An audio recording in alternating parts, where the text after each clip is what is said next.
Hi, hello. Subscribe lang kayo dito. Mag-iingat kayo. Lahat ng viewers ng Rochelle Anting vlog, please do subscribe and thank you for all your support. Toitso. Yeah, no. Ingat. It's yours. It's yours virtually.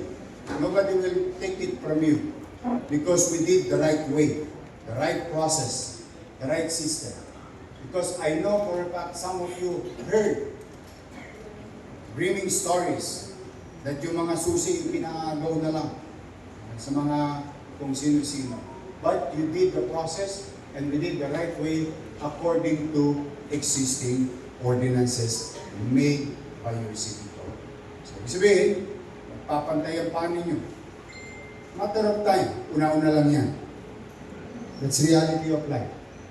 Pero at least, in your heart, in your mind, there is certainty that the rules on family code will be implemented by the city. Kahit wala na kayo sa mundong ibabaw, pag natag kayong lilisan dito, na ang inyong mga anak ay mananatili sa bagay na inyong nakamit na programa ng pamahalaang lungsod ng Manila. That message goes only to you, to those who are existing, those in the future who will benefit. So for now, galingan nyo lang maglingkod sa tao. Mahalin, alam nyo, sometimes I really ask you to create extra step or extra mile. Particularly, our reaction and communication skills doing service with our people. Minsan, alam mo, pag tao mong hinarap ang taong nangangailangan, minsan kahit kapos ka na, mauna ka pa. Pero kung hindi natin sila bibigyan ng galang at sapat natin, so kasi tayo mga maayos, di dapat mas malawak ang pangunawan natin sa nagigipit o isa. That's why I always ask you, ipagmalasakit natin ng tao. That's why, no? Wala naman ako pang lalo na yan, usapang pagkalusap. And we're gonna do better. We're gonna improve our collection efficiency with PhilHealth. Because I will always give. Hindi nyo hihingin. Hindi ko kayo papayagang mapunta sa sitwasyong kailangan nyo pang ipanghingi yung bagay na dapat ay mapunta sa inyo. Ikukusa ko ng lagi, katulad ng nagawa natin itong Marso nito para sa inyong kapakinabangan pinansyal ito sa ating lungsod. So, makikita kayo. Time to celebrate. I'm happy that despite of this crisis, there is hope. Sabi nga, the end of the tunnel, there is light on it. May liwanag na naghihintay sa atin. So congratulations. Next time, pag sinabi ko ito, huwag naman kayo 11:30 dahil. Tayo naman kayo muna. Kasi makamagpapuro pa si Padilla mamaya. Padilla, baka naman. Hindi pa kami nananangalihan. Pero huwag kayo mag-alala. Kasama niyo ako, hindi pa nananangalihan. Now, I have a news for you. In a matter of few minutes, and I told them, and I said, it is our commitment to our people. If you do it in Manila, that kind of criminal activities will go up. In a few minutes, we will inform the general population of the city of Manila that justice is going to be served those victims. Kaya meron man kayong pag-aagam-agam, manatag kayo. We are not a perfect organization. Even you, I included. We are not a perfect organization, perfect individual. But if there is at least one guarantee to our people, may gobyerno sa lungsod. I love you. Let's now get your certainty through this certificate ratified by the City Council that guarantees your future. magandang umaga, magandang tanghali, dahil umaga pa nandito na kayo. Sa dalawang bati na, at mamaya, salamat kayo sa Diyos. Salamat kayo sa Diyos. Always put that in your mind. Maliwala ang galing natin kapag walang biyaya kaloob sa atin ng Diyos.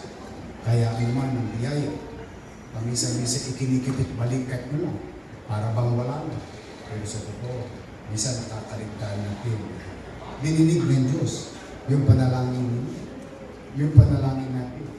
Maaring sa iba't ibang pamamaraan lang, maaring oras ang binilang, pero what matter most is that dumating at tayo'y natin. Yun ang mahalaga. Kaya mag-ingat kayo, I love you, pagpalain nawa kayo ng buong magkatao. Manila! Maraming salamat po, Mayor Francisco Isko Moreno Domagoso. At ngayon po, tayo po ay nagdakuna sa pagbibigay po ng sertipiko ng inyong unit award. Kasama po ang symbolically na pamangunahan po ni Mayor Isko Moreno. Kasama po si Vice Mayor Chi Atienza, Dr. Grace Padilla ng MHD, at ang Officer in Charge po ng Manila Urban Settlements Office, Architect Ernesto M. Oliveros. Ang unang paswerte pong tatanggap niyan ay si Miss Carmen Serrano Calinasen.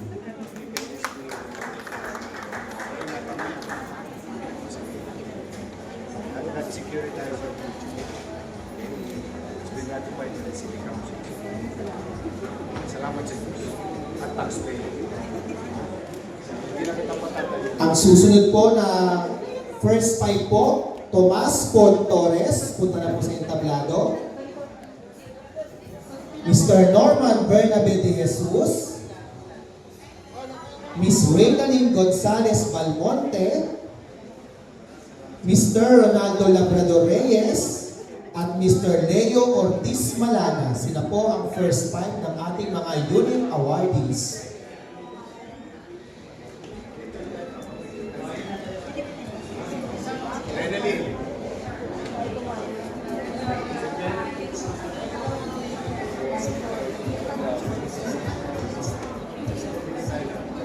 Susunod po, Rosemary Bernardo Bartolio, Maria Cristina Shaolin, Shia Molon,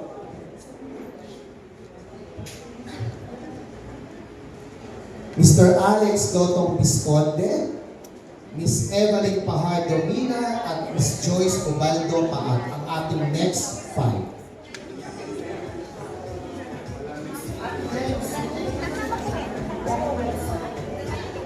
Nahuli na.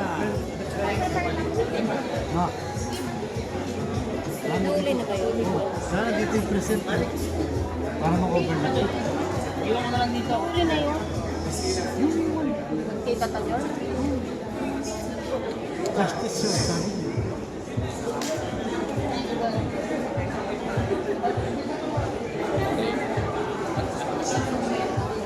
Photos po tayo. Manila Urban Settlements Office, Architect Ernesto M. Oliveros.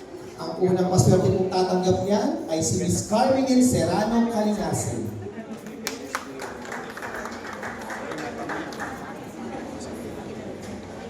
That securitizer it's